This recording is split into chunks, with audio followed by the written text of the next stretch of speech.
And welcome back to Red Card. I'm your host, Anthony Totera. And once again, thanks to Christian Jack of TSN joining us right here to talk about the Canadian Championship. But right now, joining us is the new Canada Soccer President, Steve Reid. Steve, welcome, my friend. Thank you very much. Good to be here. Hey, I appreciate having you on. Steve, first and foremost, I haven't had the opportunity to congratulate you, but what a date was. You are the new Canada Soccer President, and on the same day, CPL becomes a reality. Talk about it. You played the game, you coached the game. All these emotions must have been going through your head when you were announced the new Canada Soccer President. Yeah, it's certainly a pretty exciting time to be taking on the role. We've got some pretty enormous initiatives that we're looking forward to, one being the Canadian Premier League. The other, and I'm sure you'll want to talk about that at some point, the bid to host the FIFA World Cup 2026. So, yeah, it was a pretty awesome experience for me to be thrust into the top position at kind of a watershed moment for the association. Steve, let's talk about last night first and foremost. The city of Toronto was electric, it was alive, and it was an unbelievable game, unbelievable second half. You witnessed it, you saw it. Talk about the emotions, talk about the record attendance numbers. What a time for Canada and the way these two clubs represented their cities. Absolutely. It was really exciting. I mean, as you say, electric, that's a great word because it was just charged in that stadium. BMO was on fire last night.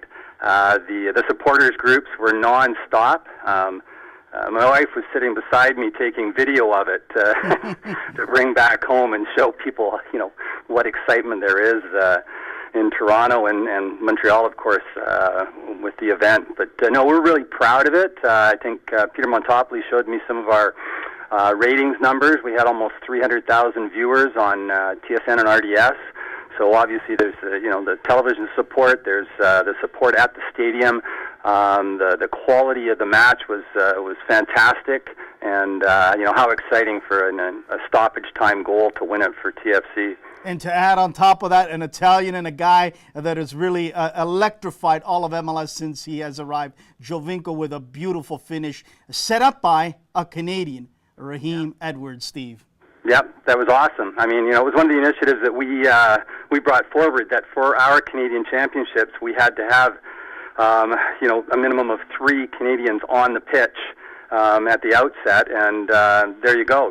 One of our boys ends up setting up the winning goal, so that was another proud moment for us as Canadians, and that was just an awesome finish to the match. Unfortunate for Montreal, but the Impact played really, really well, and it's just one of those things where it just takes that little bit of brilliance at the end to convert the chance, and TFC came out on top. Steve, let's talk about the Gold Cup. It's getting closer and closer. This will be the biggest test so far for new head coach Ottavio Zambrano. What I like what he's done is he's invited players that I never thought ever that the former coach would have invited, and now brought them on to the Gold Cup squad. I'm thinking of a few guys. Mark Anthony Kay and Lucas Cavallini has been brought back into the mix, on and on. I think this is going to be an important time, a time to learn, but also a time that I think as a nation we need to rally behind some of these youngsters and not give up on them right away.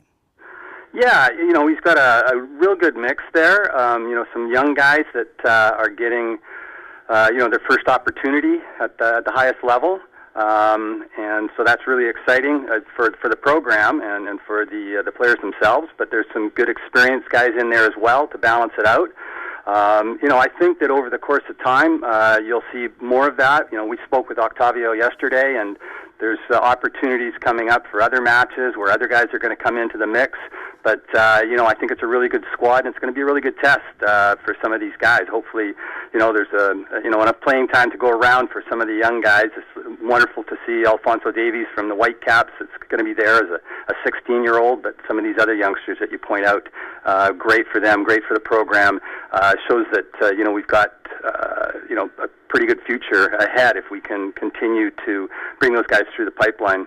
Steve, in the few minutes we have left, let's tackle CPL and then a little bit on the World Cup bid. Last night in the press box, I got to tell you, I still can't wipe away the smile in watching that banner of the Canadian Premier League being splashed all across that field. And people were asking me, some of the journalists and the beat reporters that didn't expect to see that. And I had to explain to them, this is a Canadian championship. This is why that will be splashed all over continuously. I think that was fantastic on Peter Montopli's part and the staff and yourself as well for doing that to alert people. It's real, it's happening. Give us an update. I understand there was some meetings recently. People are hungry, they're ready, and they're wanting a press conference to take place. Give us the goods. Well, it's still a work in progress. We've sanctioned the league itself, and we've got two of the founding members in the Winnipeg and Hamilton clubs. But they're still working towards establishing the other franchises, and the target is for some form of competition in 2018. But there's still a lot of work to be done in the background in terms of stadia, in terms of player selection and the entire infrastructure. So I don't know that we're going to be coming out in the very, very near term with a press conference about the progress. But I can tell you that it's moving along, and we're moving as quickly as we can to introduce that league in a year's time. Steve, the appetite is there. You mentioned Winnipeg and Hamilton. We know that they're on board already, but you can sense that appetite from Halifax. Also recently, Mississauga, a group there, is starting to rally around that city. In Saskatchewan, the hungry appetite for those fans out there. Out west in BC, in Alberta, Quebec City, in Ontario, it is unbelievable, the appetite. You can sense it, you can feel it. How great is this that people want to be part of this? Yeah, well, I think, it's a different landscape than we've experienced before. I think there was a lot of people that were hesitant because of the failures of our Canadian leagues in the past. But I think, we're in a different environment now. There's much more excitement around the game. The MLS clubs have created a real buzz in those cities, and I think there's a lot more across the country now. You're looking at and all due respect to the other major sports that we've got across the country, but I don't think that they're seeing the same level of growth or interest as we are. We've got lots of statistics about how people view the English Premier League and the consumers, the soccer consumers and soccer advocates out there that want to watch more. They're watching on TV. Well, they want to get out to the parks and watch the Canadian talent playing out there. I mean, it's on a smaller scale, but it's still really exciting to see the enormous support out there in the communities that you mentioned. Steve, we know you got to get going, so in a minute or less, let's talk about that World Cup bid with the U.S. of A. and Mexico. I think it's a slam dunk. I don't think that either of these nations, all of us included in one, should be worried about that. What is this going to bring to the country of Canada in regards to, the growth, in regards to so many other things? Tell us. Well, yeah, I mean, it isn't a slam dunk. I mean, we got to be, cautious, I guess, conservative. But at the present time, as far as we know, we're the only one that has put forth a bid. We won't know until August the 11th. That's kind of the drop-dead date for any other expressions of interest. At that point in time, we'll determine whether we're bidding against another country or we're bidding against the FIFA standards. And our final bid package has to be submitted by March of next year, and a decision will be made at the FIFA Congress in Moscow in June of 2018. What it means to Canada, well, it's enormous. I mean, every time you have a major event like this, it's obviously, drives the interest in the sport. What we talked about earlier with the Canadian Premier League, I mean, there's excitement around that. You bring a World Cup in, there's obviously going to be greater excitement and greater interest. We don't look at it just in terms of the event itself, because that's fleeting. It comes, it's going. Everybody enjoys it, but it's also the legacies that come from that.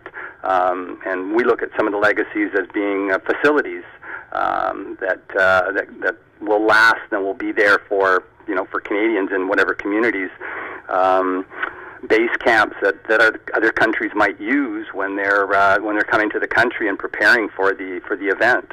And that may not even be in the host cities that are ultimately selected. That could be in other cities across the country. So there's all kinds of different legacy pieces around this, but I mean, it's just great excitement. I don't think you or I or very many other people would have thought that Canada would have an opportunity to have a FIFA Men's World Cup, in our lifetime. But yeah, I think it's coming closer to reality. But there's a lot of work yet to be done before August and before March of next year. Steve, welcome aboard this Canadian freight train that's unstoppable. We congratulate you. Enjoy Canada Day, 150 years in this great country of ours. Enjoy with your family and continued success on all these important projects you have with all the people involved at Canada Soccer. Thanks again for making time, Steve, and really appreciate it. You bet. It's a pleasure. That is Steve Reed, Canada Soccer President. This is a guy you're going to want to watch out for in the next few months. I'm sure he'll have some big announcements to make, whether it's the World Cup, whether it's CPL. He will be the man front and center of Canadian soccer. Quick commercial break. Then Peter Galindo of Sportsnet. Stay tuned right here on Red Card.